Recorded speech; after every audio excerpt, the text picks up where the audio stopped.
Hi friends, good morning. Srinu Rani కిచెన్కి స్వాగతం.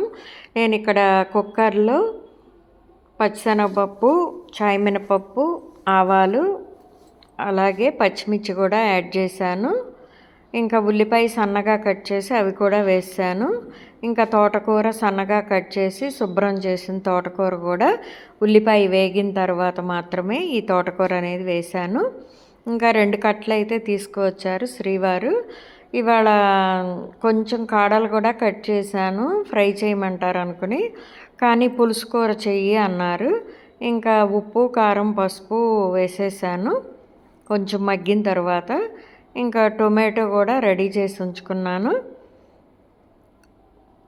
ఇందులో కొంచెం వేగనిచ్చేసి తోటకూర అనేది, ఆ తరువాత మనం టొమాటో అనేది యాడ్ చేద్దాం. ఇది మొత్తం కలిసేలాగా ఒకసారి కలుపుకుందాము. ఈరోజైతే చాలా బాగా వచ్చింది పులుసు కూర అన్నారు శ్రీవారు వచ్చేసి. ఎప్పుడు టొమాటో గుజ్జు అయితే వేస్తాను. ఇంక ఈరోజు టొమాటో అలాగే చింతపండు ఈ విధంగా వేసేసాను ఉడికే ముందుగానే. ఇంకా ఈ విధంగా కలిపేసుకొని మనం కొంచెం మగ్గనిద్దాం. టొమాటో కూడా వేసేద్దాము. ఇదిగోండి, టొమాటో కూడా యాడ్ చేశాను. ఒక 6 టొమాటో అయితే వేసాను 2 కట్టలకి. ఒక తోటకూర కట్టకి 3 టొమాటో చొప్పున 6 అయితే ఈ విధంగా వేసాను.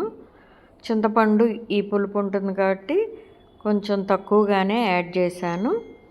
ఇప్పుడు ఇందులో కొంచెం వాటర్ యాడ్ చేసి 3 విజిల్స్ రానిచ్చాను.